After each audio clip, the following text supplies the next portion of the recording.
Hey everybody, welcome back to the Shield of Hope channel. Today, join me on a very special podcast. During Super Bowl week, we have Logan Shikowski. Logan, you know, it's always a rough time saying that last name, but I got it down, I think, finally, after all these years. You did. You kind of struggled there at the end, but I'll let it slide. It's the Polish part that's the issue, you know? Yeah. Well, Donnie, it's great to finally be back on the channel after a while. And you, honestly, could be, the Seahawks could be playing in the Super Bowl, could be winning the Super Bowl. We don't know yet. As of this recording, we have no idea as far as who made the Super Bowl. This is actually Wednesday before they would play. So it'll be, my reaction might change throughout this, but we're going to continue to talk about the playoffs as such. And, you know, we'll still talk about the big game because we're going to make some predictions and just talk about the season overlay in general, as well as some other stuff because we have movies we probably want to talk about. There's a lot to catch up on. Yep. And I know specifically, Logan, I wanted to talk about this might be one of the first times, at least in a while, that you've done podcasting, correct? Like this is a step back in. Yeah. So for those of you that don't forget, let me remind you, I was on the channel, I think 4 times before. I even hosted a celebration for, I think it was like the 5-year celebration, one of the years, during COVID time. And I took off from podcasting to focus on my health, focus on some family stuff. And I talked to you about wanting to get back into it. This probably won't be the last you see me on this channel in this great studio, by the way, that Thank you. You have put together. This is my first time actually here. So it's great to see a lot of your work on the wall. We'll get into that because I have some questions about you and your film that previously won some awards at, I believe it was a local film festival. We can get into that later.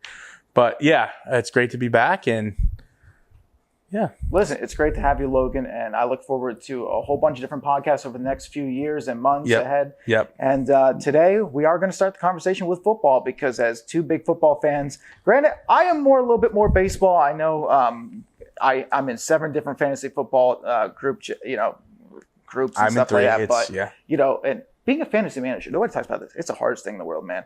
Especially, I run a few dynasty leagues, Logan. So, like, you got to figure out if you're going to keep players year after year and then who you're going to trade. Right. And then you got to value, just like a team has to value, what players are worth it in the long run.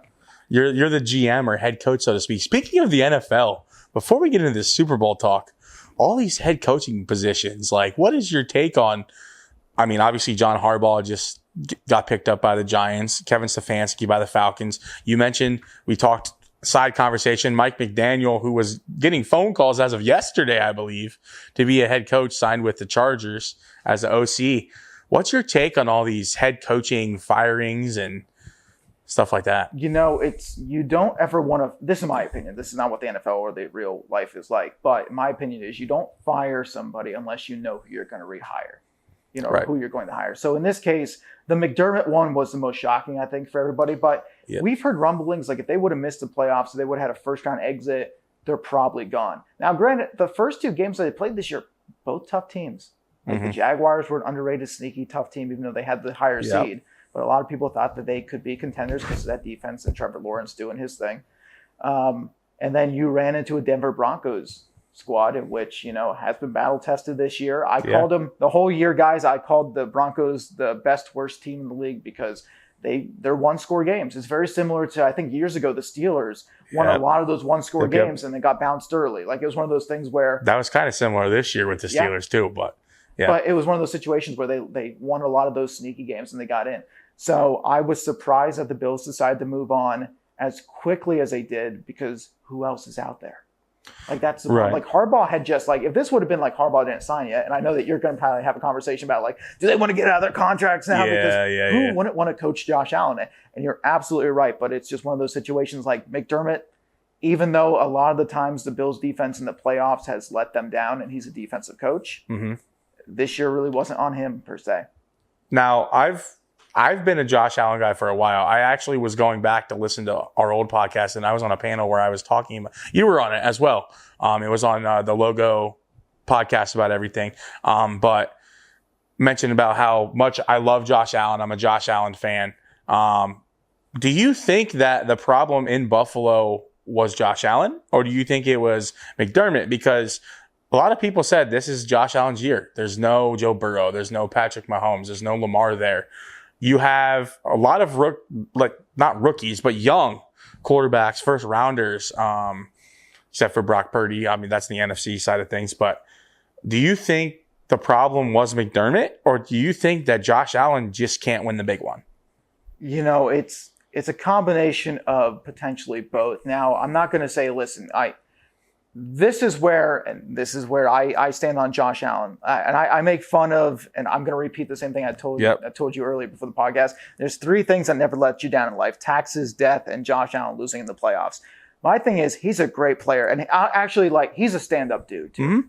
So great guy. It's not like I'm cheering against him as much as everybody else thinks. My thing is, I think the overhype, where it's like you're praising him as being like one of the best ever, but he hasn't done anything to prove that he's the best. Now he's won an MVP now, which is big. He's won an MVP. Mm-hmm. I still think he's a better quarterback than Lamar, but Lamar's got 2 MVPs. But that's just different kind of traits is what they have. So different styles.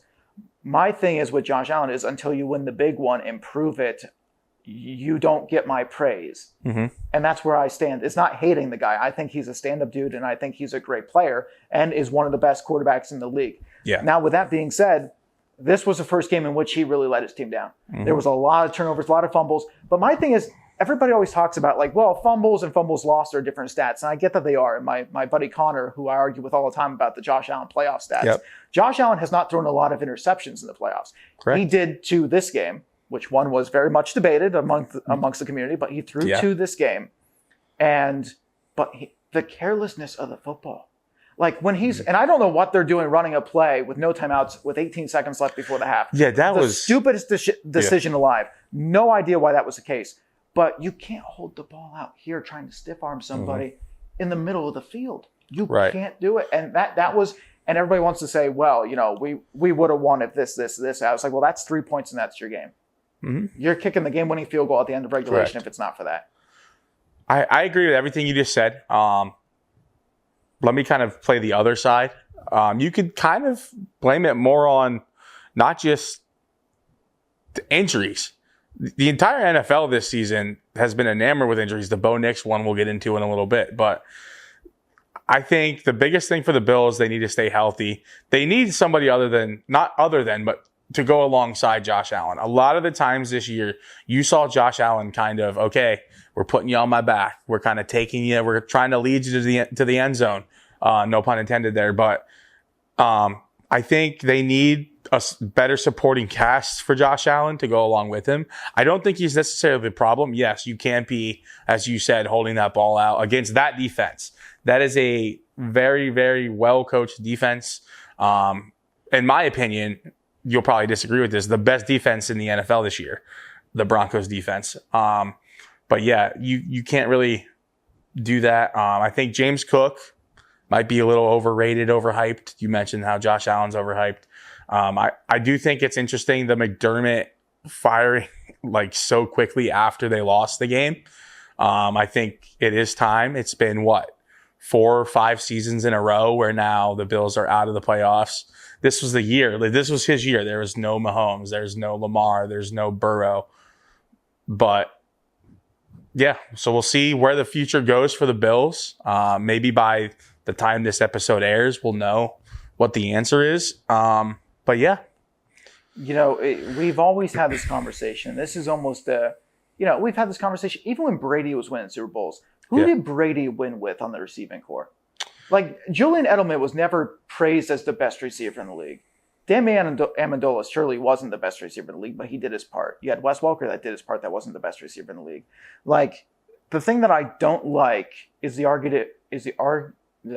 argument that Josh Allen doesn't have a receiving corps. Sure, he has a bunch of different names that didn't work out, like the Keenan Coleman pick hasn't worked out for them. I like Shakir. I do like Shakir. I like the talent of Shakir. And then he's got James Cook. But my biggest thing is, why do we continue to say about the receiving corps? Because you could say it with Rodgers. Even when he just had Devontae Adams early in his prime, everybody was over here Rodgers needs more to win a Super Bowl. Tom Brady didn't.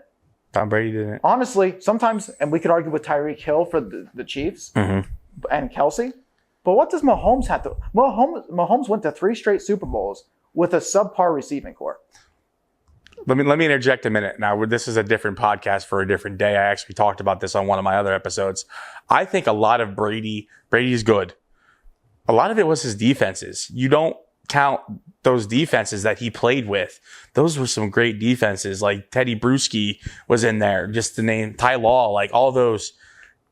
You can kind of say, okay, he didn't have great receivers, but he had really good defenses.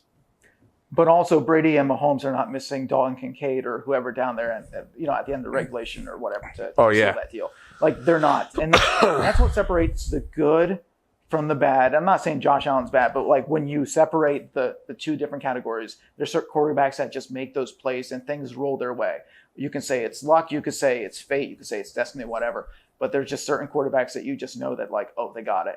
And in this case, every time I watch Josh Allen in the playoffs, there's nothing in the back of my head that says, oh man, he's going to drive and win this game. Right. It's always the opposite. So you got to kind of go off like instinct too. That's kind of where I am. Now, again, back to the firing of McDermott, to get back to who's problem or who's at fault here for the Bills' falls in the past like 7 years out of the 9 that McDermott's been there. I really think, being a defensive head coach, McDermott hasn't done a whole lot in the playoffs with that defense. I feel like that defense has let Josh Allen down at times more than the lack of receivers have. I would agree with that. Playmakers. But again, when you don't have anybody else that you're going to clearly replace him with, I've heard a lot of rumors of Belichick going to the Bills, which would be wild, by the way. Wow. Patriots fans, that would be wild.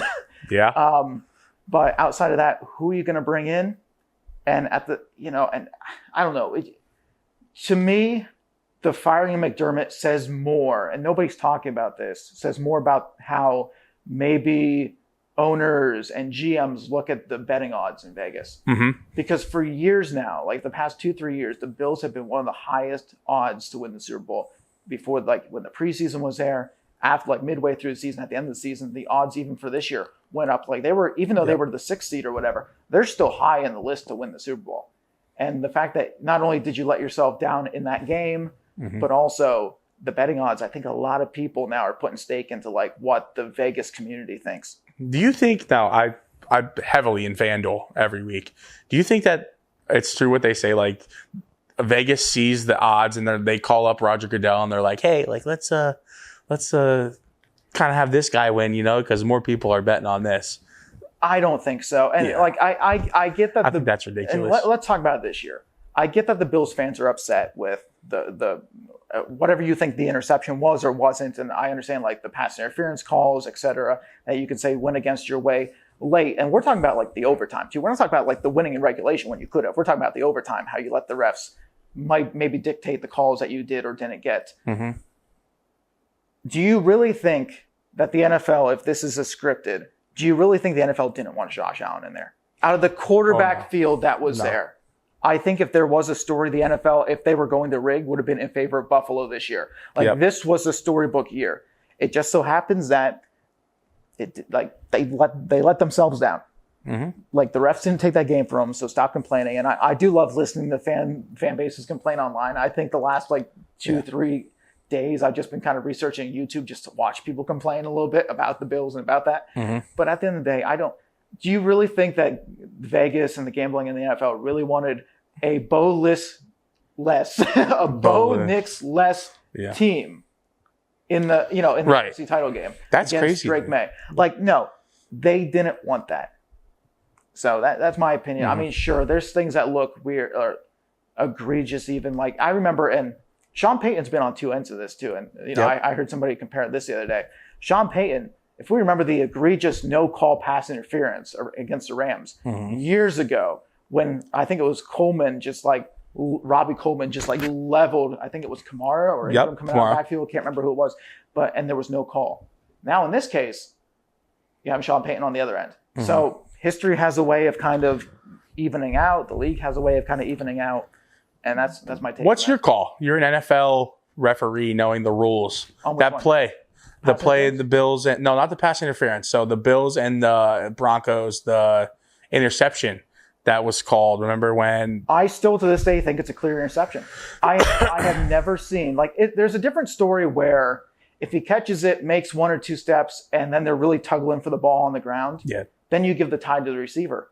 But this was a simple, both went up. I understand one elevated more than the other, but both went up, both came down, and all he did was roll. And within a 2-second period, he had the ball.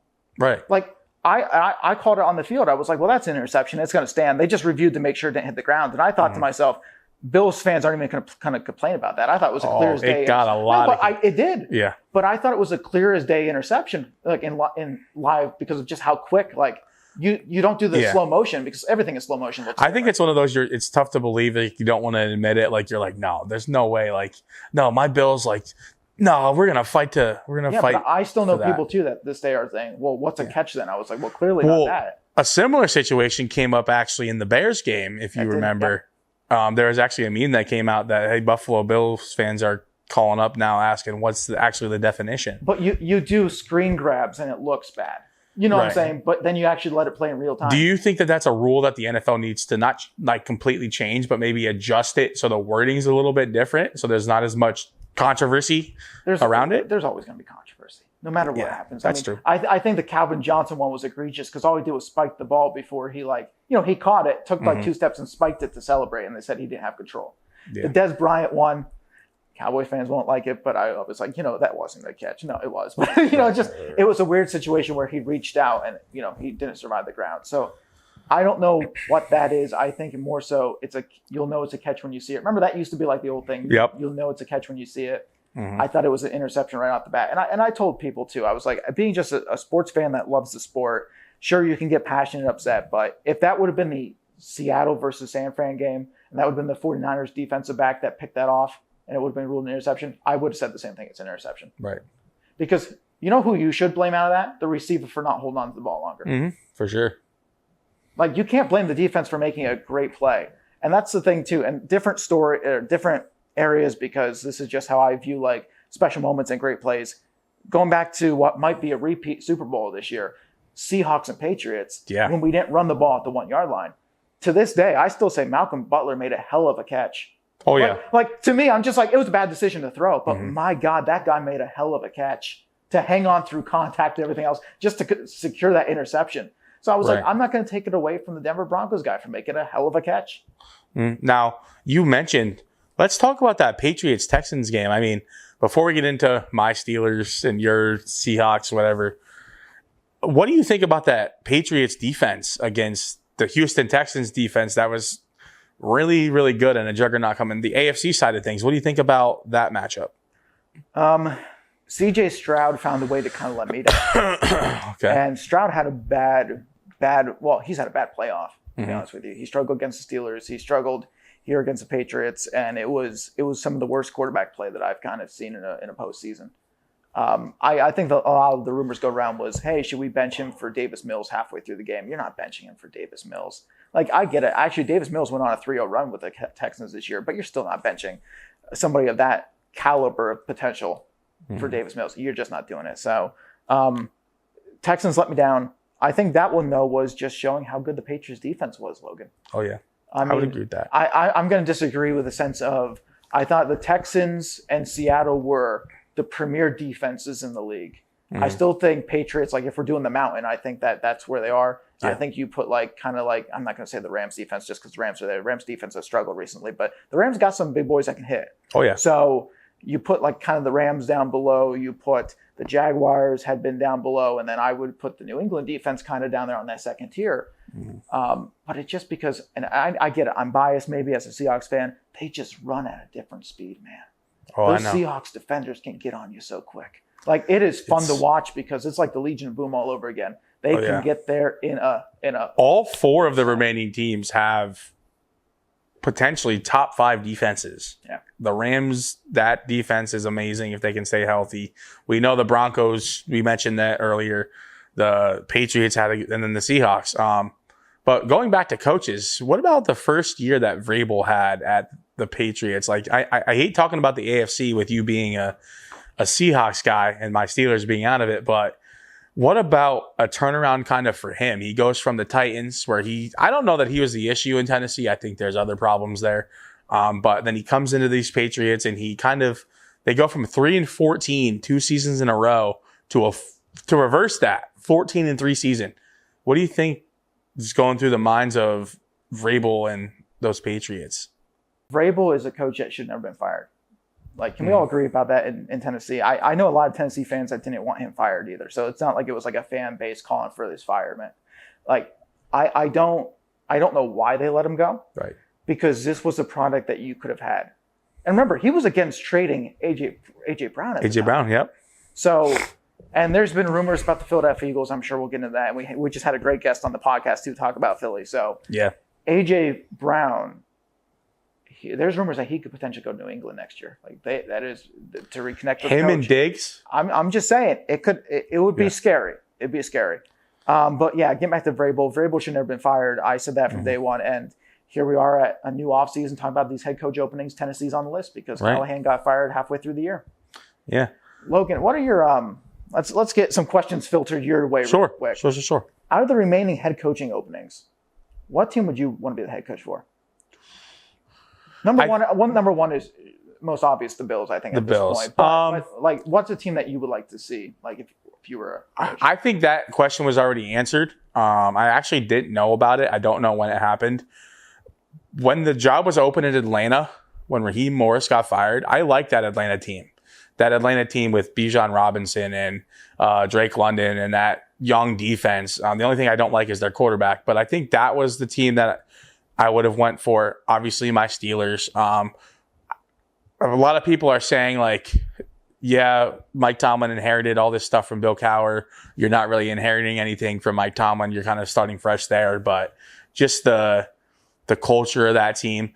But to give you a solid answer, I think the team that I would want to go to, and it's tough to say it being a Steelers fan, is probably the Baltimore Ravens. At the beginning of the season, I predicted them to actually make the Super Bowl. As a Steelers fan, that's surprising. But that team is so good in that you have such an upside. I'm a huge Lamar guy. But, yeah, I think that Ravens team has a bright future ahead of it, whoever goes there. But, yeah, I think the Ravens would probably be the team that I would be going for. What about you? When it comes to the NFL, you kind of need wide receivers, and this goes back to the Bills Josh Allen thing. But, like, I get Zay Flowers is a good wide receiver for the Ravens. I get that you guys have DK Metcalf now. Yep. You took him off Seattle's hands. Thank you, by the way. Yeah. Saw how that ended up. Hey, it happened the same way in Seattle. Why didn't you warn us? I did. Actually, you can text David DeMarco, the musician out in Pittsburgh, and tell him, I warned you guys before you traded for him. So I was like, you have that. But, you know, I think that you need to – Henry's getting older. I don't know who you start. Do you trust Warren over Gainwell for the Steelers? Like, what's your running back looking like for both teams? You got Lamar that's mobile, but if Lamar's going to be hurt and can't be mobile, is he – I'm not going to say is he that good because he has shown ability to throw the ball in recent years. But without his legs, he's not a premier quarterback. So I don't know. I think the Falcons, the Bills, I think those were the two head coach openings for me. Bijan, and thank God that Kyle Pitts decided to come alive here late in the year and help me in fantasy at least. Yeah. But I think with Drake London, those guys down in Atlanta, and they still got a good defense. That Atlanta defense can move. That Atlanta team is going to be a tough one. I think Kevin Stefanski is a good coach. They should have started Kirk Cousins all year. Like, to me, I'm a Kirk stan. I really because I say back Captain then, Kirk. I love Captain Kirk to death. I think that you needed to sit Michael Penix almost for like a full year and a half to get him set. And quite frankly, I just don't think Penix is going to be any better than he doesn't have Kirk Cousins. And Kirk Cousins, if you watch Kirk now, the first game back that Kirk took the reins, he wasn't nearly as good. But on this 4-game win streak that they had to close out the year, Kirk moved the ball down the field. Like he sat in the pocket. He was a general. He didn't look to scramble, which I think a lot of these young mobile quarterbacks, they just look to scramble first. As soon as it breaks down, they're like, oh no, I don't know what to do, so I'm just going to run. Which again, good when you can do it and get those first downs. But I kind of like how Brock Purdy plays. Brock Purdy, and I get it, he had a bad playoff game. But Brock Purdy, he's always a throw pocket passer first. But he can make you miss on first down. He can run. And we watched him scramble a few times. He scrambled. Well, he can run when he doesn't have turf toe for 16 weeks of the season. That is true. But you know what? They had the legend, Mac Jones. That is. How about that? Mac Jones coming in and the story that should have been. Think about how the trajectory was. They were supposed to take Mac Jones in that draft over Trey Lance. Yep. because Mac Jones was the most pro-ready player, and we all the people out there, the analysts, always said that. But somebody talked Shanahan into Lance, and I don't understand why. Now, granted, thankful for Purdy, because Purdy got drafted in later on in that draft, as Mr. Relevant. He got him to a Super Bowl, though. Yeah. Honestly, the question becomes, when we look back at these dynasties or these potential, I mean, you can't call them a dynasty if they didn't win, but these good teams over a stretch. You're going to have the Bills. You're going to have, of course, the Chiefs. You're going to have the Patriots in the 2000s here, in the 2010s plus. But the 49ers squad that got to the Super Bowl all those times and just couldn't seal it. Yeah. Wasted opportunities. You mentioned coaching and how high you think of Kyle Shanahan. It is a surprise that team did not make it, didn't win the Super Bowl with that coaching staff. I mean, you think of the guys that came out of there. Look at what Saleh did this year with that 49ers defense. They were hurt. Everybody on their roster, I think, at one point was out, and they literally had their third string guys in. And what Robert Saleh was able to do, taking them almost to the Super Bowl. A lot of people predicted them to make it, which would have been a cool story for them because it's in their home field. But look at what Robert Saleh did for that 49ers organization. Well, he did enough that he got himself a new head coaching job, basically. Yeah. I mean, I don't know if it's official or not, but I was hearing the rumors. I think it's Titans or something like that. Yep, he was in talks with the Titans as of this morning, I believe. Yeah. So by the time this comes out, it'll probably be finalized because it seemed like it was pretty close in agreement. So, I mean, to me, I think Robert Saleh got a bad rip in New York. I think that there, even though Rodgers came in there and you still had Zach Wilson and stuff like that, I just feel like there was something off. And plus, it's the Jets. So I mean, you need to pray for an expansion. Get rid of everybody on the Jets team. Start from scratch. Get rid of their entire coaching staff, their GM, everything. Start over. Yeah.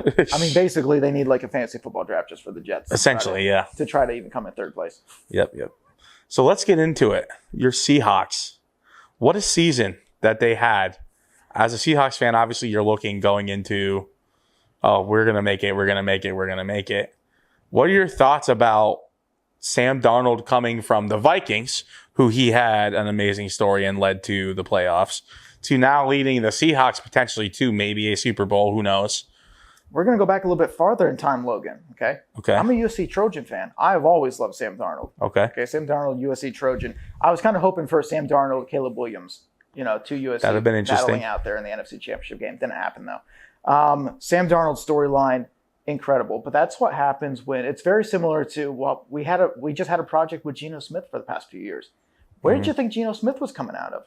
Now, granted, I will say Sam Darnold came out of it with the Vikings last year. It wasn't like a first year in Seattle. He revived his career. It's like we're getting it after he already started the revival.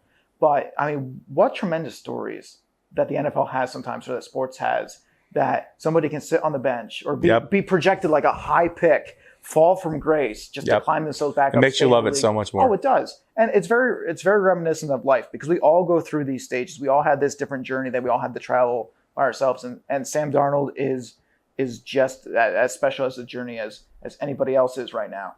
So it's incredible to watch. Again, I'm glad for him because I always loved him coming out of USC. I still think he should have stayed one more year because I think he would have progressed a lot more at USC. I think he came out too soon. But when you're projected to be that high in the draft, sometimes you got to take it. Right. And we're going to look, and I do not like Penn State whatsoever. I know that we're going to do a trajectory here, but you look at situations like Drew Aller, where he still could have been like a third-round pick if he would have left Penn State last year, but he came back from one more year, had the injury, and God only knows if he's going to get drafted this upcoming draft. So you don't know. Sometimes you got to jump out of school early, especially if you're going to be a higher pick. So Sam Darnold's journey is special. This whole Seahawks journey is special. I mean, I don't know what it is. It just, everybody compares it to the Legion of Boom, to the Marshawn Lynch team, where you have these core this core group of players that just is like, they just grind out all these different yards or plays and they hit hard. And it's going to hurt that we lost Charbonnet. Zach Charbonnet's out for the rest of the postseason, and then he'll also be out for the start of next year with the injury. So that stinks. So we don't have a two-headed beast in the backfield. But the Seahawks team, I told you, they just move on defense differently. They just fly around that field. I also think that offense is really explosive. Jackson Smith and Jigba came out like a rocket this season. I think I don't know if you play Madden. I think he's the next one up in the 99 club. I think he had a very good season this year. That offense is explosive. Sam Darnold surprised a lot of people, including myself, because he's a former Jet. So we all know what happens with former Jets. Another USC guy, Mark Sanchez. We all know what happened there. So, well, but yeah. Shaheed, though, that was a big trade deadline pickup. Oh, yeah, for sure. If we want to talk about John Schneider doing Schneider things, I mean, you have to give credit to him picking up Raheed Shaheed for like a 5th-round pick? Yep. Like, it is wild sometimes when you look at the trade deadline and think, how do they go for that low of a pick when they change that? But very reminiscent. If we weren't talking about the Super Bowl championship win that we had, we got to talk about the kick returner and the punt returner because we picked up Percy Harvin right before that Super Bowl, man. Like, when I tell you that things line up, not to go with the Pope theory either. Yeah, I'm sure you know about the Pope theory and stuff like that. Every time the 1 seed in Seattle goes to Super Bowl, whether it's win or lose or whatever, but we go. Like, the fact that we have Shaheed, which is just very reminiscent of Percy Harvin, I mean, that just there's a lot of different ties. It's like history repeating itself. But like I said, you can't get too cocky either because this matchup against the Rams and Seahawks, granted, this is coming out during Super Bowl week, so we will have known what the result is. But this week's matchup of Rams-Seattle, they were the number 1 and number 2, like as far as power ranking teams in the NFL for most of the year. So to me, this is our Super Bowl. I understand that we got another game after this if we win. Right. But this is a Super Bowl. And I'm kind of worried about that too, because when you play 2 division rivals, say you would beat both, how's the Super Bowl? Do you come down from the high? So, and I get why you have 2 weeks off before the Super Bowl. I'm somebody that would rather go right in the Super Bowl week if you are a team that's on a roll. Now, if you're a team that needs to recover from injuries and stuff like that, you're thankful for that 2 weeks. But right now, I would say if you're Seattle, granted, we don't know what injuries might happen during this game or what might happen. But if we move on and we're healthy, I would rather play the next week against the Patriots. And I'm going to say the Patriots because I don't have faith in Jarrett Stidham. Maybe. Do you have faith in Jarrett Stidham? Well, before we get into our predictions, I kind of want to backtrack a little bit because I have something on my mind. While you mentioned Penn State, college, you mentioned stories. Did you watch the college football playoff at all? I've watched. Have you seen or heard about the story of Mendoza? I think a lot of sports fans have heard the story of Mendoza. And his younger brother actually just entered the transfer portal today. So he went to Georgia Tech, I heard. Actually, he was picked up by Georgia Tech. Okay. So good for him. Yeah. What are your thoughts on that game? Before we get into our Super Bowl predictions, what are your thoughts on the college football? You know, I like Mendoza. I think he's going to be the first pick of the draft, and I think the Raiders would be stupid not to pick him. My thing is, I was rooting for Miami in that game, and I also was.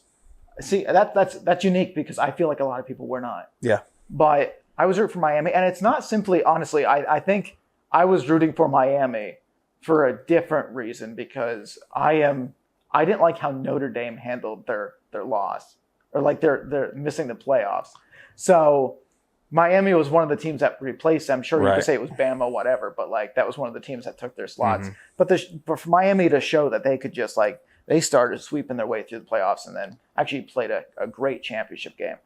Oh yeah, so, the entire season, Miami started undefeated for like the first couple weeks, and they kind of fell off a little bit. And everyone's like, "Oh no, Miami's not going to make it." Then they were the 10 seed. I think Notre Dame should have been there. You and I, that's where we differ. I don't think that James Madison or Tulane should have been there. I think it should have been BYU and Notre Dame. But that's a different story for a college football podcast, not this one. But yeah, I like the Miami team. I like the Mendoza story. Cignetti, Pennsylvania guy. Look at the history there. He said it himself. Google him. He wins. So I liked that kind of story. While I was rooting for Miami, I'm happy that Indiana made it because I mean Hoosiers is a really, really good movie. I don't know if you've ever seen that. Just the story of Indiana kind of going from zero to hero is an interesting one because I think that it was mentioned that they were the losingest team in college sports, and all of a sudden Cignetti comes and he wins. So back to the NFL. Your prediction, you asked me about Jarrett Stidham. So when Jasmine was on, we mentioned about there was this picture of Nick Foles and Kirk Cousins and Brady, and they won the Super Bowl that year, Nick Foles did. And there's a similar picture of Stidham and May and Stafford and Darnold that's going around there. I think we could see a second coming of Nick Foles here. Jared Stidham, I think he's gonna have his work cut out for him against that Seahawks defense. I like that receiving core. I really like Marvin Mims. Marvin Mims has had a good year. Franklin, Lil Jordan Humphrey. Yes, that is his name, Lil Jordan. I think that's a really cool name. Sutton, you have the running backs of McLaughlin, and then I believe, who am I missing? Harvey. RJ Harvey. What about that story? Like that rookie? I think the key to this game is going to be a very defensive heavy game. It's not going to be high scoring. While I think Drake May has a bright future ahead of him, I think this is the game that tests Drake May. I think you mentioned it, I think in the Jasmine podcast or this one, I don't remember. The Patriots' schedule this year, while, they played against the Bills in their division. That's always a good game. They haven't had the toughest schedule. They haven't really been tested. I think this will be the biggest test is that Broncos defense. I do see the Broncos coming out on top here. I do see them beating the Patriots. That could just be me wanting them to win. But I do like the Broncos to overcome. Let's turn it over to you. Your Seahawks are actually in the NFC Championship. What's your prediction for Rams Seahawks Part 3 of the season? I don't even want to make a prediction because it's going to be, the whole game's going to be sick to my stomach. I'm going to tell you that. But as long as Seattle plays a game that Seattle wants to play and can manage the clock, like I said, we don't have Charbonnet, so it's going to be a big different, we're not going to be probably as run heavy. Mm-hmm. We're not going to run up the middle as much because Walker's more the outside guy. As soon as we get him to the edge, he's more free and elusive. Charbonnet was our big pound the ball up the middle type back. So once we're able to set the tone, and if our defense can fly around, and Stafford hasn't looked the best this playoff. I'm going to be honest with you, and Stafford, this is a whole different conversation because we can get into the NFL MVP talk afterwards because we don't know yet. I think it's him, but in the postseason, no. Well, it's not thankfully, all the votes come in before the postseason because they don't want postseason play to affect it. But Stafford in the postseason, he struggled twice this year against the Carolina Panthers squad. Don't know why the Panthers had his number this year, but struggled against them. The Bears couldn't move the football. Now, granted, it's windy and it's Chicago this time of year. Nobody really wants to play there either. So it's going to be interesting to see how he plays in Seattle again, because last time they played in Seattle, it was like a barn burner. So, right. And I'm going to be honest with you. If Seattle plays a great defensive game, I think we win. If the Rams score 30-some points on us, I think the Rams win. Now, you mentioned that injury to Charbonnet. Do you think that affects – do you think – obviously, Kenneth Walker's the guy now. I don't remember who your third string running back is. I do believe we called him Velus Jones Jr., which is we did have Helani during the preseason. I don't know if Helani's injured or not. I do like him. He's a rookie. But do you think that affects the Seahawks at all? It affects it because now our go-to in goal situations is Kenneth Walker. Well, it is now, but it used to be. Kenneth Walker would get a lot of carries from 10-yard line out. Yep. Inside the 10, Charbonnet was your pound up the middle guy. Mm-hmm. And I think that affects a lot. Now, granted, we beat the Rams earlier this year in the playoffs on a tight end, kind of a late out route, that cut back in and we threw to him at the goal line there. So maybe we rely more on our tight ends. I do love our tight ends this year. I think underrated. You got Barner and Arroyo, and Saubert came back, which ended up catching that game winner. So I do like our tight end matchup. Logan, I don't really even want to make predictions. I think Seattle is the better team. And I think I pick Seattle to win because I'm a Seahawks fan and also say that. But we've talked about this. If the Rams win, I'm cheering for the Rams. And as a Seahawks fan, I know you're not supposed to cheer for division rivals as a sports fan, but I'm cool with Stafford in that squad. I like Puka. I like Devontae Adams. There is really no beef. This is not the Colin Kaepernick Harbaugh squad of the 2010 era. So I'm okay with cheering for that. Anything that stops the Patriots from getting yet another ring.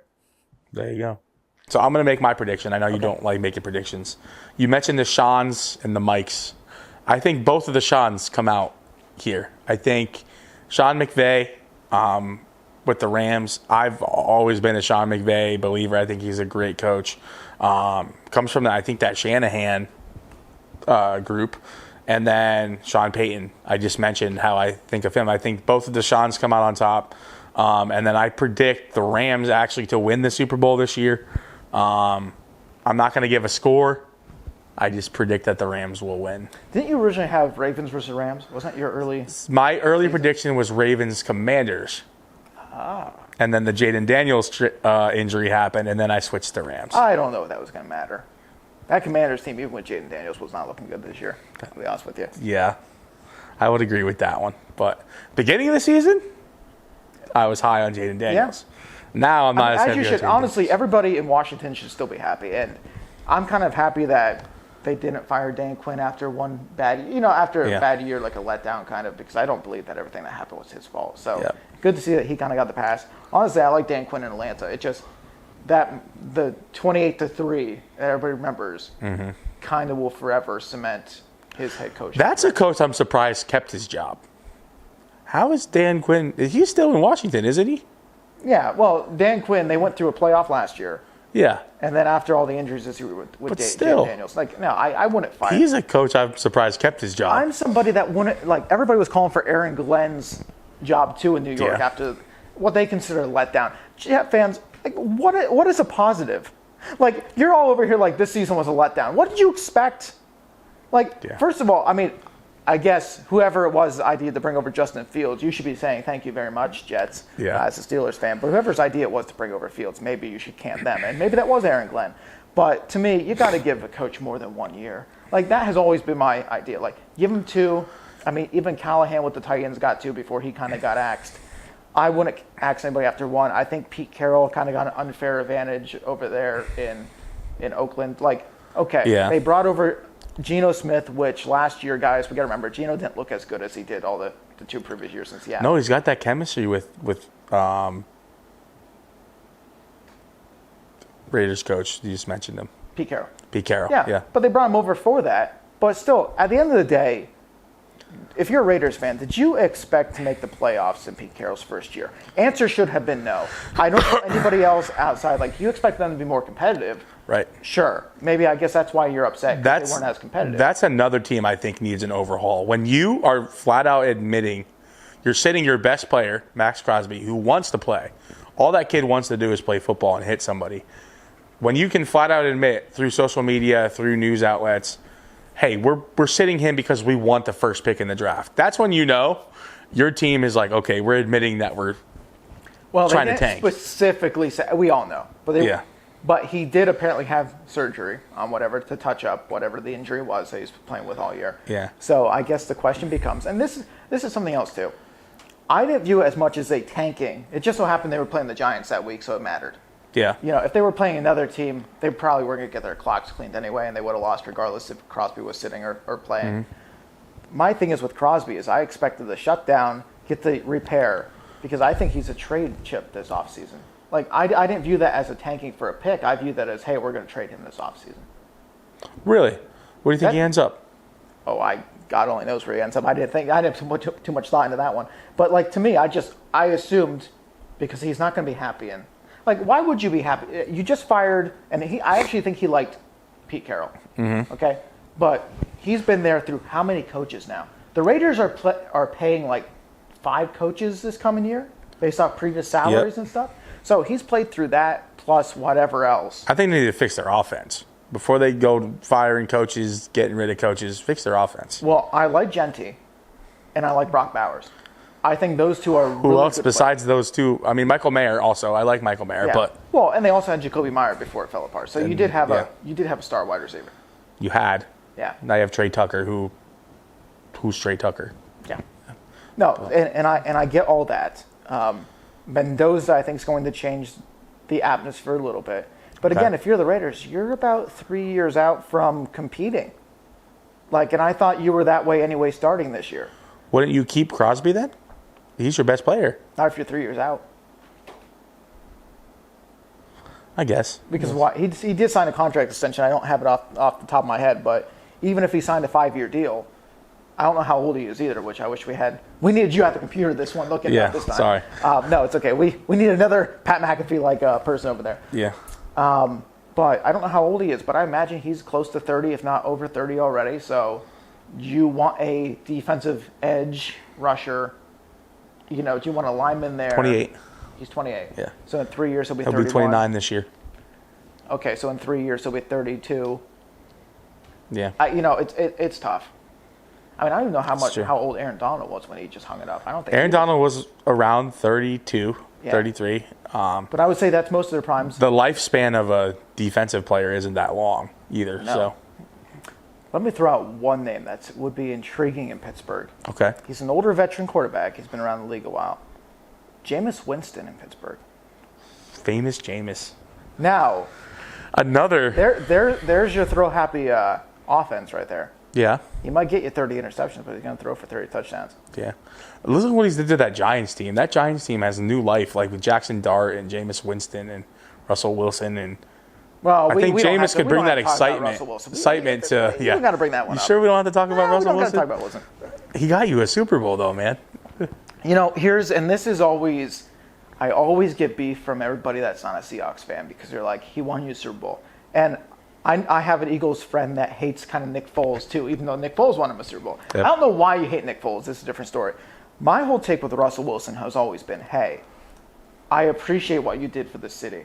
And if he would have just signed a contract with another team or got traded after he started falling off a little bit or whatever, like, that's okay. Like, thank you for your service. It's time to move on. When he specifically said, I want to go to a place and a city that knows how to win, as soon as you start making shame at the fan base and stuff, you pretty much severed anything that you had with the fans. So, like, that's where I got sour on Wilson. It wasn't until he started making those comments. If he would have just got traded, there would have been, like, a whole, like, well, they're not letting Russ cook. Because that was the early days. It's like, oh, they're not letting Russ cook. I just want to go to a place that values me as far as my passing. It'd be like, okay, once you start taking shots at the fan base in the city, it's over. He's a former Steeler, by the way, too. Yeah. Thank you, New York, for picking him up. But no, the Jameis Winston thing, I think, would be interesting. I think he'd bring an energy that we kind of saw Rodgers kind of bring that energy back. He kind of fell in love with the game again. I think we need that energy on offense. I don't think defense is our problem, even though they were kind of inconsistent this season. I watched every game this year, and every game was a different story. One game it was the defense doesn't give up any rushing yards. The next game, people are running all over them. The next game, you see Isaiah Likely and Zay Flowers getting catches before the playoffs with like a Steeler not even anywhere to be found within 10 feet of them. So I think while our answers are who is our coach going to be, I think we need to fix that offense up a little bit to be a contender. To ask a question about coaches, who do you think has the best last season or seasons going forward with the new homes? I mean, so far we only know of Stefanski and Harbaugh, but who do you think has the better fit for them? Do you think that Stefanski with the Falcons is better, Harbaugh with the Giants is better, maybe Saleh with the Titans, whoever? I think the easy answer is Harbaugh with the Giants. I feel like he's going to have – I mean, he doesn't even have to report to Joe Sheen anymore. I mean, which is a great thing as a head coach that you get to go right to the owner and be like, yo, I need this for my team. Mm-hmm. So I get that. I would love to coach the Falcons, obviously, because of the weapons. But Stefanski has the same problem that he's leaving Cleveland with. He doesn't have a quarterback. Yep. So he showed that with good weapons in Cleveland, with no quarterback, he hasn't done anything.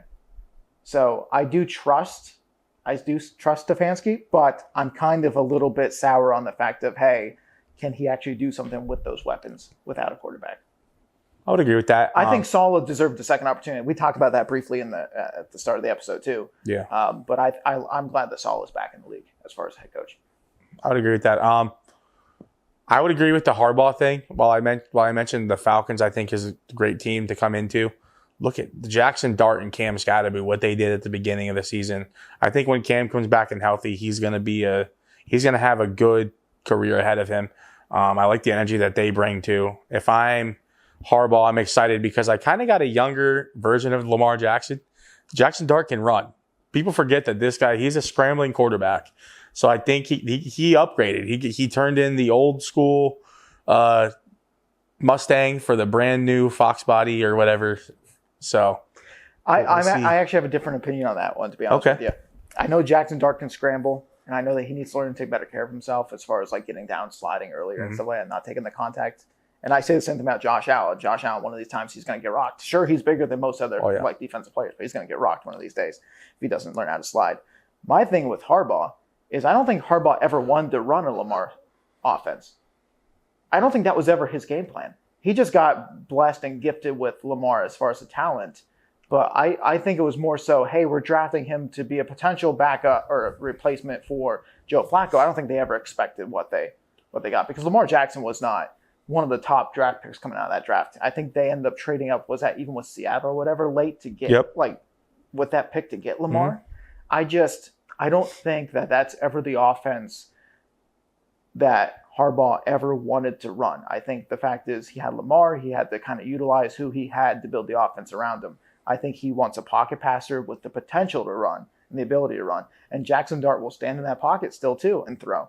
Lamar, as soon as that pocket starts getting tight, Lamar's gone. And sometimes the worst decisions Lamar's made is when he tries to run and then throw.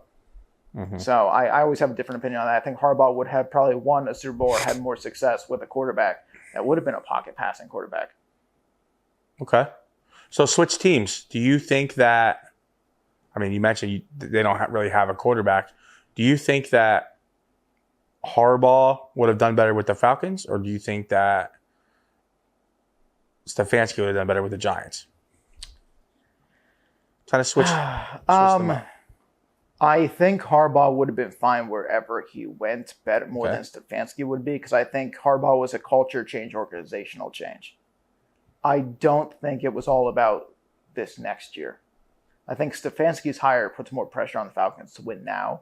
Yes. I don't think the Giants' hire with Harbaugh is expecting with the Giants to win the division next year.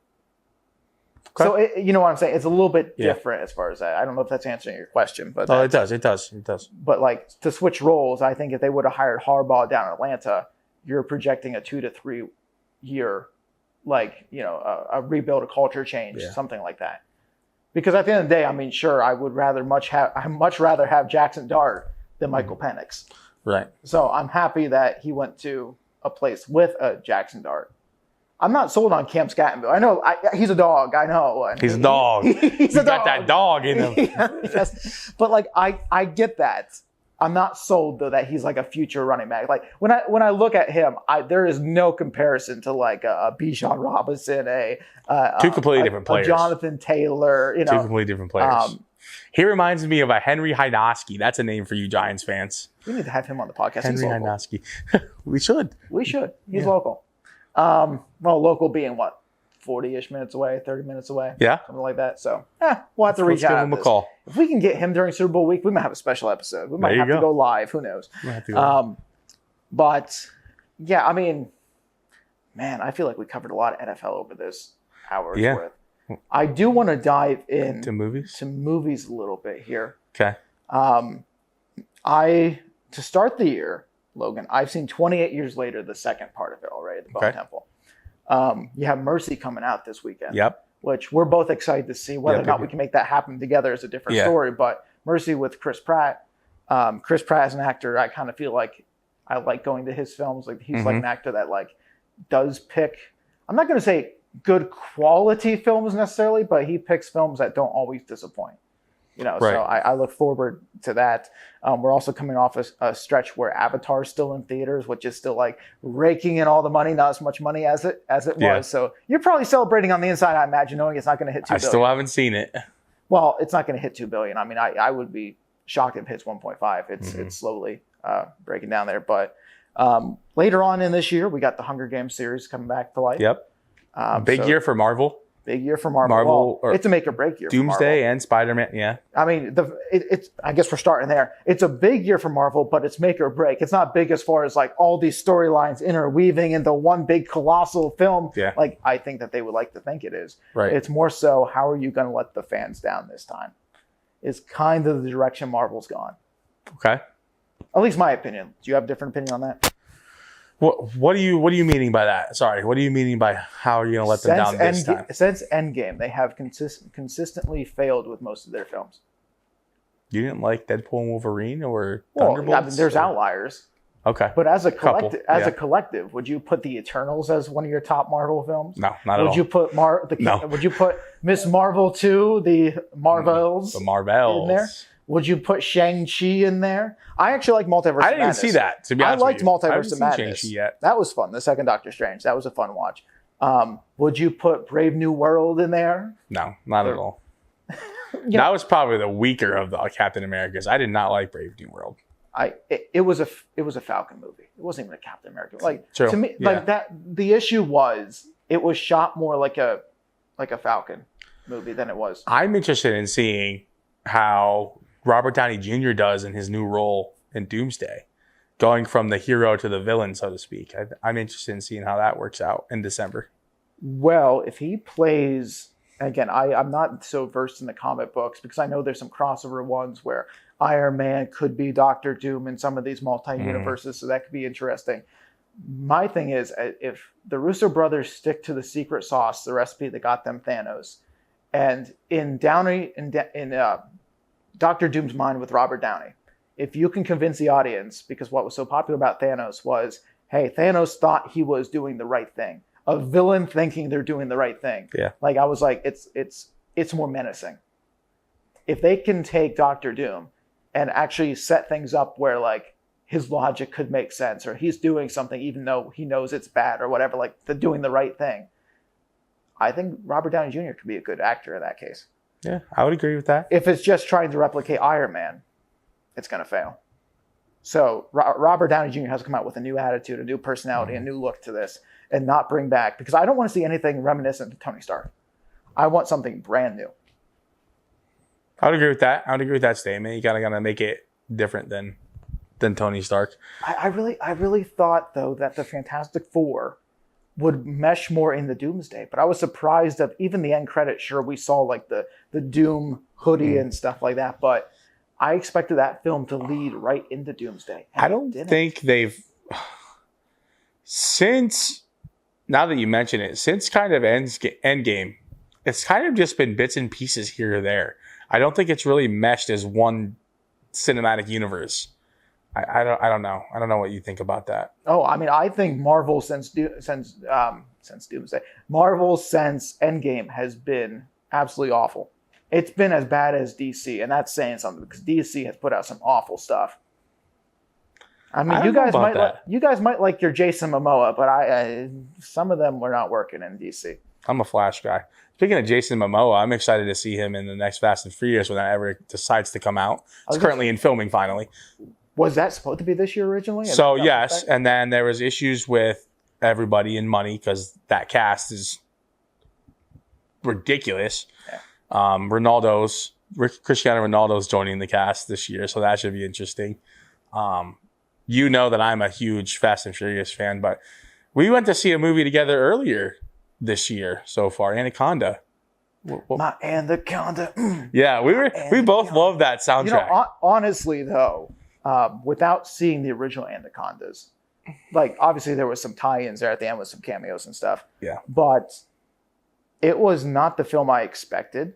I mean, sure you had like you knew it was going to be a comedy, but I'm always the Jack Black film. Sometimes it's got to be like expect the worst because Jack Black's been in some really bad films lately, but he's also been in some really good ones. So you don't know what to expect. You didn't like the Minecraft movie? I didn't watch the Minecraft movie. No, I didn't. I couldn't get past the chicken jockey outrage. I just couldn't do it. Oh, okay. Plus, I never played Minecraft as growing up and stuff like that, so I wasn't that into it. But the pairing of Paul Rudd and Jack Black, we talked about that leaving the theater. That was a good pairing. Yeah. Like, I could watch some more films of those two doing what they do. I think they were the perfect match because Jack Black's kind of that like outrageous, like outlandish, like ridiculously funny person. Paul Rudd's still funny, but he's more like a serious manner, if that makes sense. I think they are perfect for each other in that way. That was some massive snow moving on that roof. Did you Yeah, I heard that. The wind here, by the way, Pennsylvania, it is a brisk, well, it was a brisk 8 degrees this morning. It is now currently up to what, Logan? Let's take a look because we're currently at a real feel of 8. And it's at 22 degrees. We finally reached the 20s, ladies and gentlemen. So it still feels like 8. So here in Northeast PA. Earlier, but now it's, whatever. With a low of 1 today. Tuesdays will be a -2, which is going to be great, by the way. Yeah. So Northeast PA weather, gotta love it. Yeah. I always joke that I'm moving to Hawaii next winter. Are you? No, but I ain't got the money for that. Would you? Oh yeah, for sure, in a heartbeat. If I had the money and I won the lottery tomorrow, I'd move to Hawaii right now. Interesting. I spent so much time out west over the past. I know that we're diverting from the movie route. Yeah, but we'll get back there. I spent so much time out west in the last 2 years. I would move out west, Wyoming, Montana. Speaking of out west, I could be wrong. Film festival. Yes. Was that out west? Yeah. So I'm actually going to pull it over because I actually have it over here. They shipped it in. Crown Point International Film Festival. This thing, Logan. Would you like to? Sure. Should I be like Tom Brady? No, please don't. This thing's got some weight to it, man. Yeah. Pretty freaking cool. Best cinematography feature film, Donnie Shields, The Stand at Alder Creek, December 2025. Yep. And wow. You'll be able to, this is a studio thing, but you'll be able to see the poster right there. Okay. The Stand at Alder Creek. So Chase Morgan Hewlett, people have seen him on the podcast and on the channel because he co-hosts Movie Mayhem with me. He wrote the film, he directed the film, so I went out there and I was thankful that's the second film that I was able to shoot with him. Okay. I shot Reluctant Blues, which is that far poster over there on the side, which is also going through award cycles at different points too, even though that's a year before. So, we shot out in Montana, and because he lives in Montana, so it was it's cool to go out there and experience his life and his way and how he grew up and stuff, as well as it's a gold panning film. So really, okay. Yeah, so it's a period piece, talks a lot, it has a lot of gold panning in it.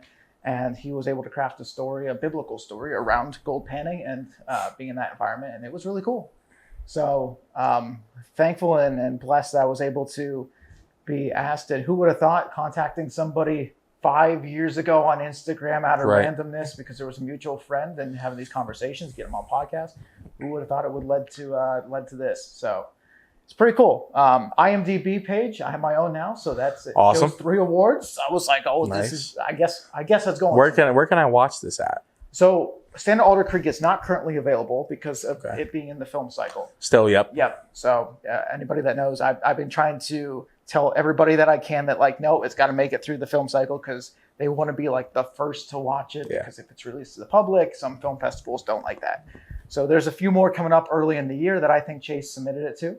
Otherwise, you can watch Reluctant Blues on his channel on True Light Pictures. You will be able to do the same thing with Stand at Alder Creek when it comes out on his channel, True Light Pictures. I will tag that in the comment section below for you guys that are interested. Would you say that that's your biggest accomplishment so far in movies? By far. Okay. By far. Well, congrats on that. Thank you. There's other ones. What I want to say, I think what makes this one special is the simple fact that it's a award with a category that's not just the whole crew. Like we've won all as whether it's best picture, there's multiple people on the award. Mm-hmm. But the fact is that it was specifically for what I did the cinematography, I think makes it the coolest. Plus, look at it.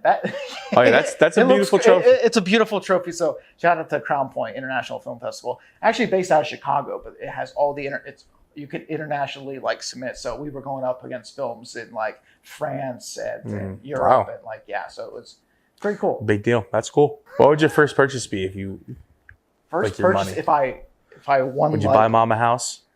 They already got like always. Okay. You know what I just saw? This is off topic. I won't answer that question, but this is off topic. You saw the interview where it was The Rock and Kevin Hart. Yes. And about buying your mom a house. Buying your mom a house. Oh, he waited after 20 years to finally, so that calls back free in my head. First purchase, if I ever won anything big, I don't know. You could go for the typical car. Honestly, I'd probably just save it. I think that's it's not the popular choice, but who knows? It might be in this economy. Well, yeah, that's the thing. It might be, but I don't know. I think the awesome thing is is right now I'm at the point in time in my career where I get to do what I love with the people that I love to.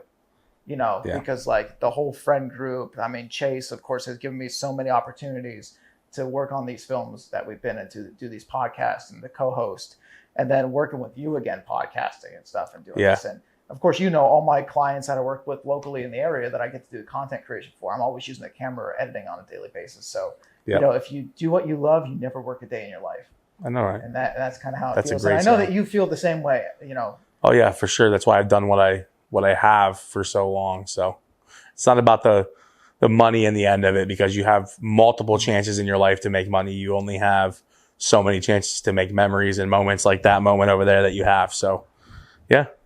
Now I will say, for the audience, if we want to talk about people that are able to influence lives, I wish I could influence lives like Logan has. I mean, Logan has influenced more lives than any award or anything that I can like show upon, because what you do for the kids at the Y and coming up through that program too and being there. I mean, one of these days at the YMCA, we're going to get your story too and talk about what it's like transitioning from. Do we have enough time for that? Well, that's a podcast that could last a week itself. Well, I mean, with my story there.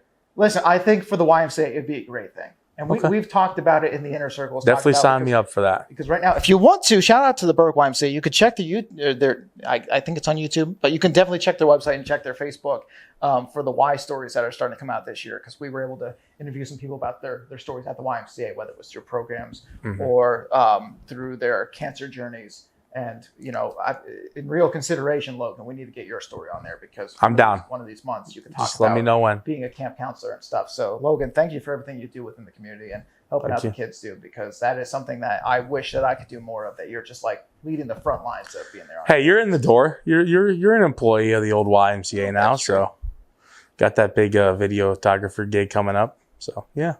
But no, thank you for those kind words. It does mean a lot, especially when your friends and peers tell you that, but I'm just a normal guy from PA, Back to movies, man. We haven't talked much about movies. Anaconda. So Anaconda, we talked about the pairing between Paul Rudd, Jack Black. You had seen the original. Correct. I saw the original. I didn't watch it until literally like the day before we went to see it. I wanted to catch up to it. It was interesting. The original was interesting. I enjoyed the parodies, not the parodies, but the cameos that came in the second one. I won't spoil it. But I liked the story of the first one. I think it's one of those movies where you kind of really didn't even need to go into it having watched the first one. It kind of has its own story in of itself. Like, it's like, hey, like we're going to film a remake of the movie Anaconda. I liked it. I enjoyed it a lot, actually. I too was going into it thinking, okay, this is just going to be a parody film, but I actually enjoyed it a lot more than I thought I would. And I think they had a good cast. You mentioned Paul Rudd and Jack Black. Cameos I won't mention. Watch it yourself if you want to find out. But no, I think that whole cast was great. I do recommend you watch the first one now that you've seen the second one, just because I think you'll also enjoy the first one too. It's got a little bit of a different story, not as much humor. It's more of like a serious like horror thriller type vibe to it, but it worked. But yeah, I liked the film. Good.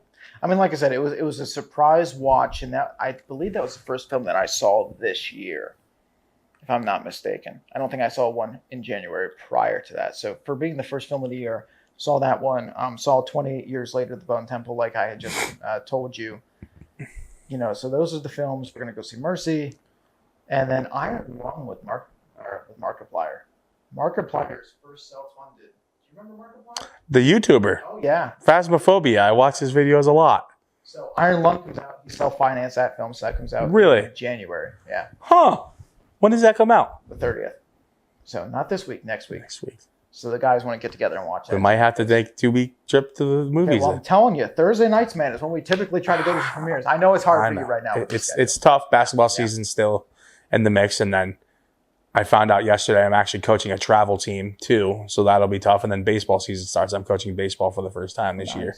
So that'll be fun. But how many games till it gets ejected? I was almost ejected last basketball game, but really? No, that's a different story. By volunteer refs? Come on, man. No, I'm kidding. No, but no, I love what I do. I love the kids I work with every day. You mentioned at the Y. I love the kids at the Burke Youth Program. I love the parents there. Burke's just a great community. You know, we kind of had Jasmine on who talked a little bit about how Philly is so tight knit. Burke is kind of tight knit too. You know, I'm going to bring up a song called, it's by Jason Aldean. It's called Try That in a Small Town. If you ever heard that. Burke is kind of like that small town. You know, we kind of stick up for our own. We all know everybody. We all support everybody and everything we do.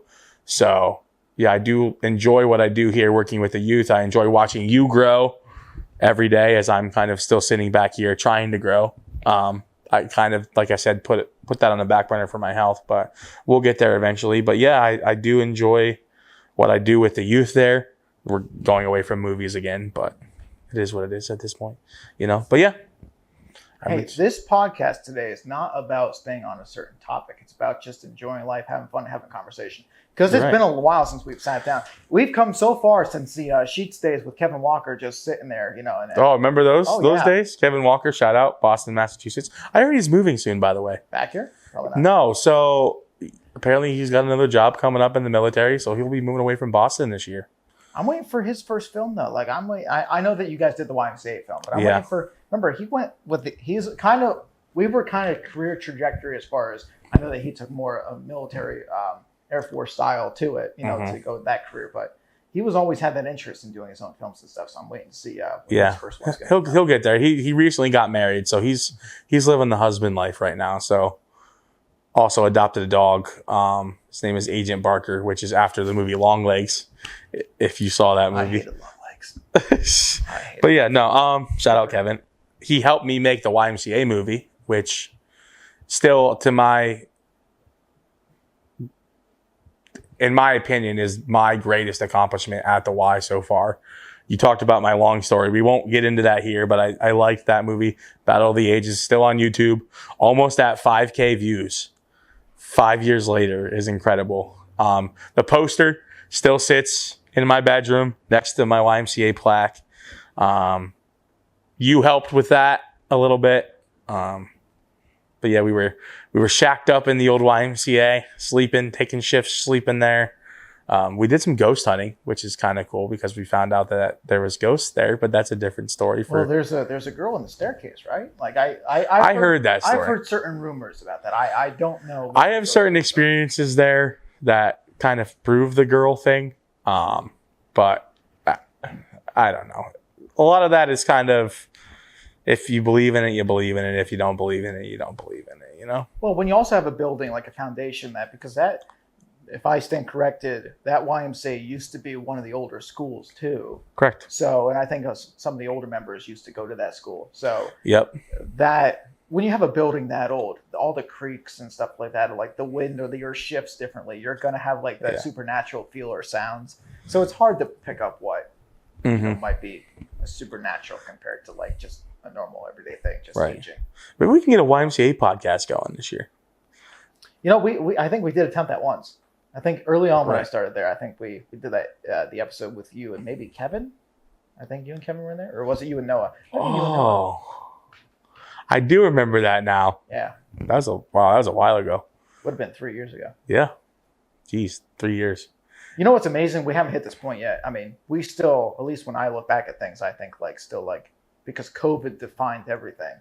Like we have a pre-COVID. Remember when something happened pre-COVID and then post-COVID? It's like a time split where like you do that. But even 3 years ago wasn't pre-COVID. No. Still now post-COVID. Can you believe it's been 5 years though since the world's been shut down? Sometimes it still feels like, it was, I don't know if I've ever talked about this on the podcast. It was a whole different experience that I had compared to what probably other people had.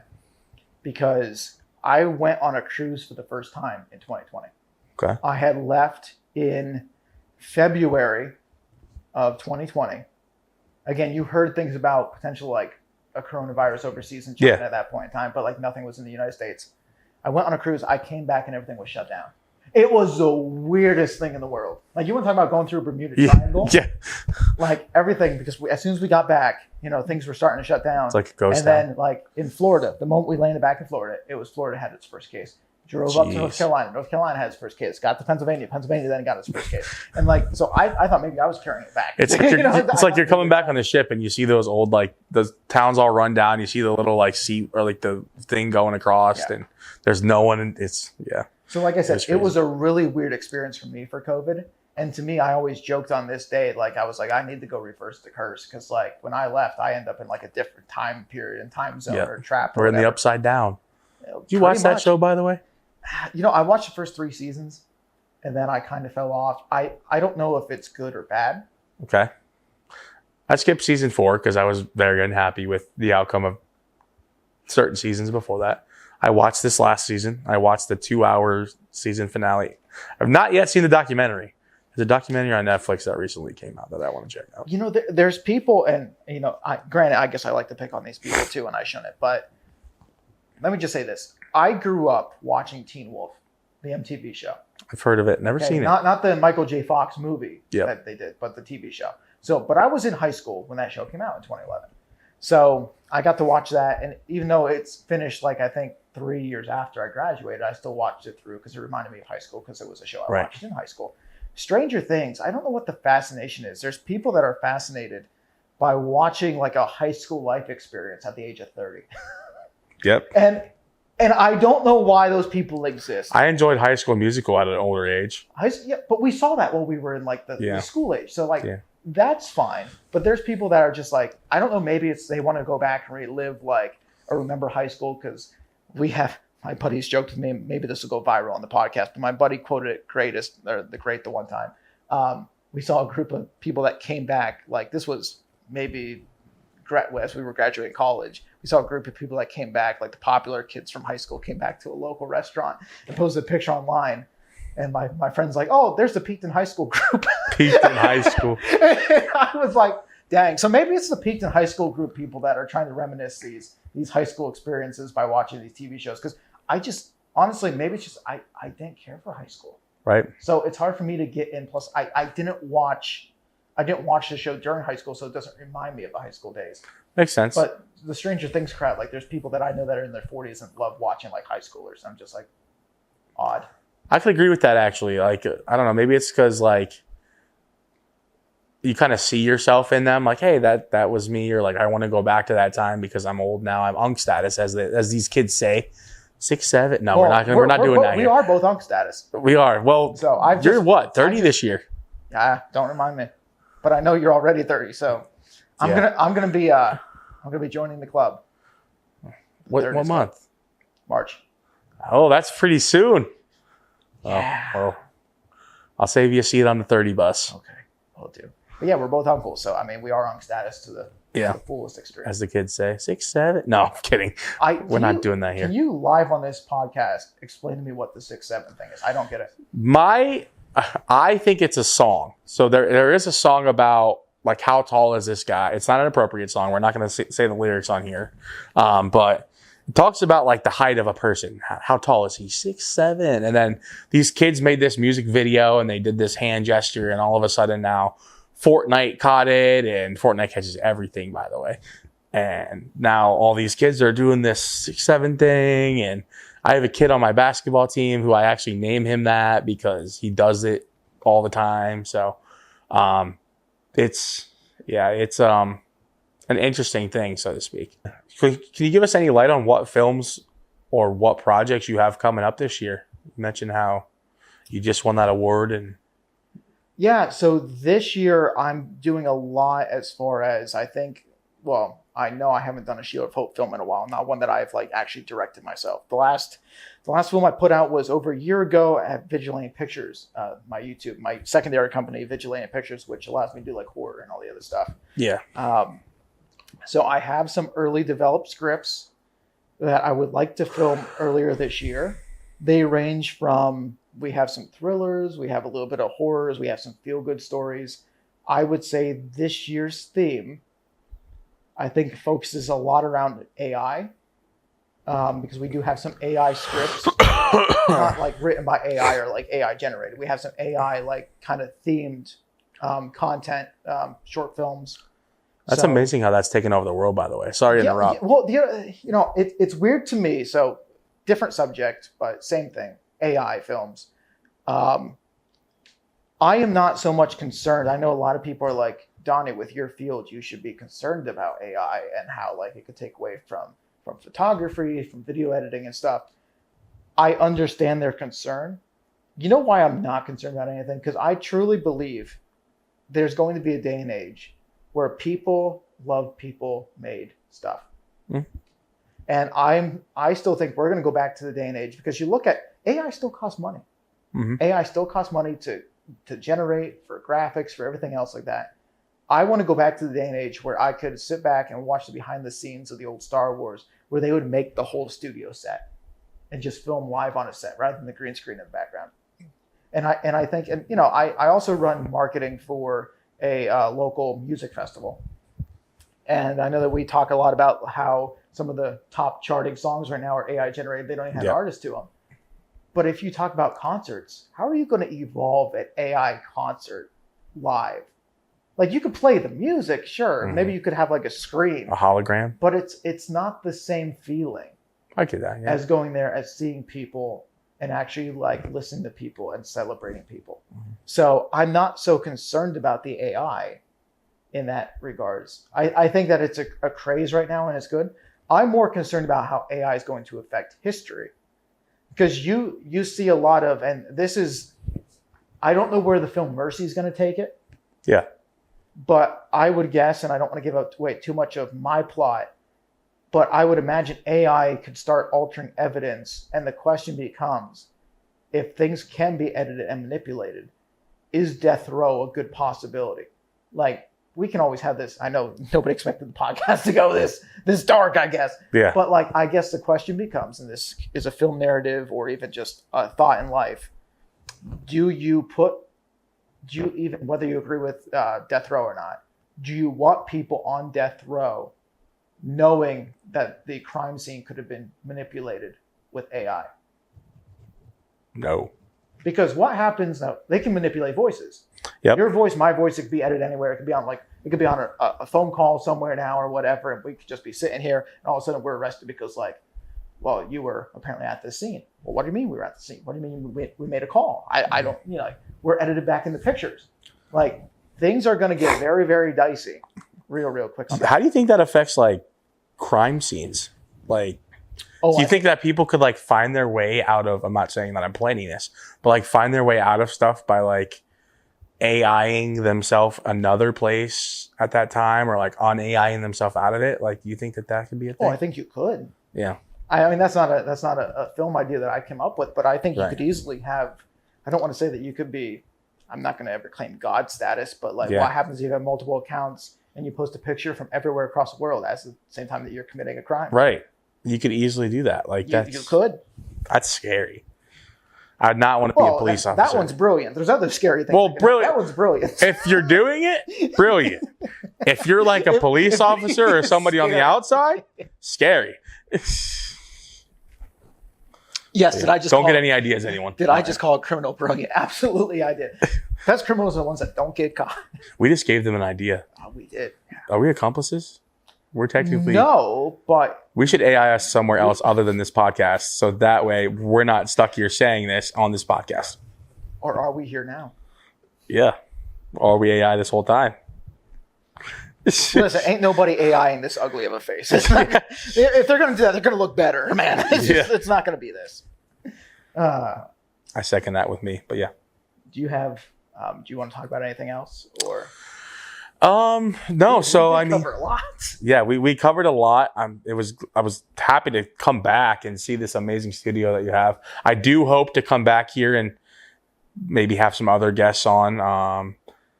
As far as podcasting, I mentioned I have a couple that I'm trying to work on and kind of get going. It's a scheduling thing. It's a busy time of year.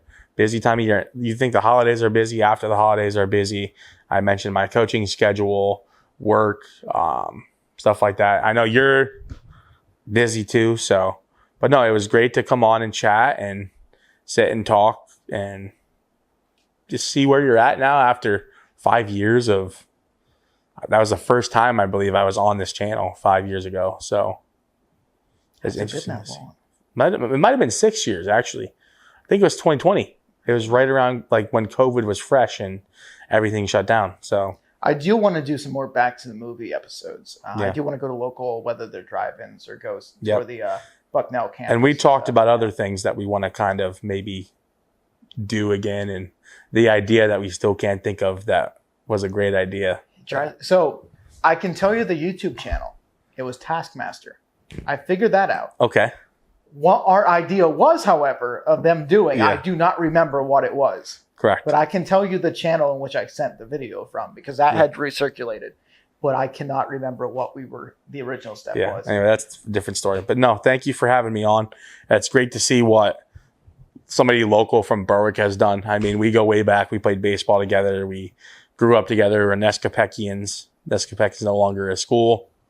RIP. But yeah, it's just great to see a local somebody doing good, getting films out there to kind of help bring a positive, especially during a time COVID and now after it, that's kind of dark at times. Mm-hmm.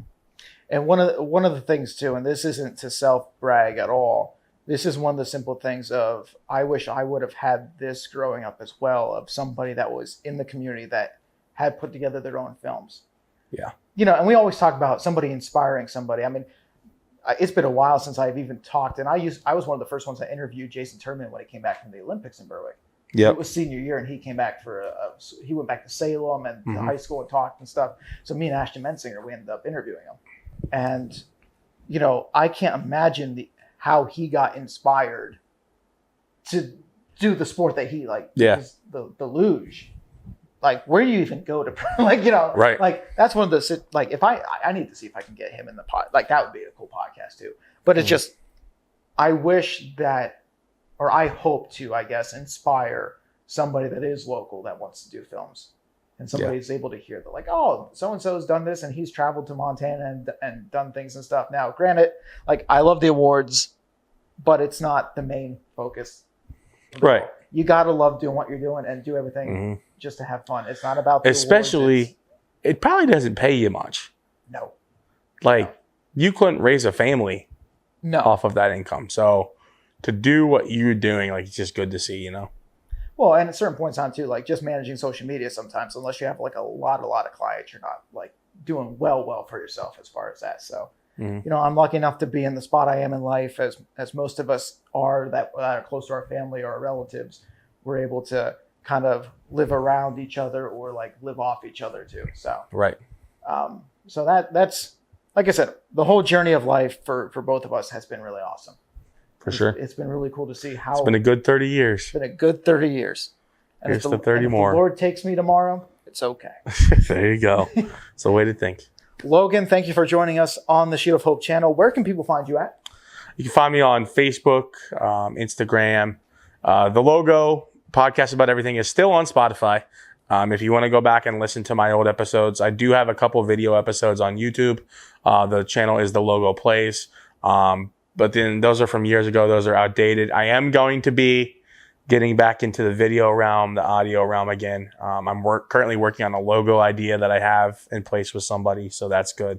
I have other projects coming up with other individuals about other things. So I will be back into podcasting. Find me at the local YMCA. Stop in, get a membership. It's a great place to be. So yeah. That's where you can find me. Well, thank you very much, Logan, for joining us. And if you like the channel, if you like the podcast, and we have a lot more coming in the future, so be sure to hit that subscribe button, like the channel, share it. Give us a comment even down below. Maybe you have maybe if you're in the area, have an idea, local legend, or somebody that you would like to see on the podcast. Maybe we'll make it happen. So thank you guys for tuning in. Have a great day, and God bless.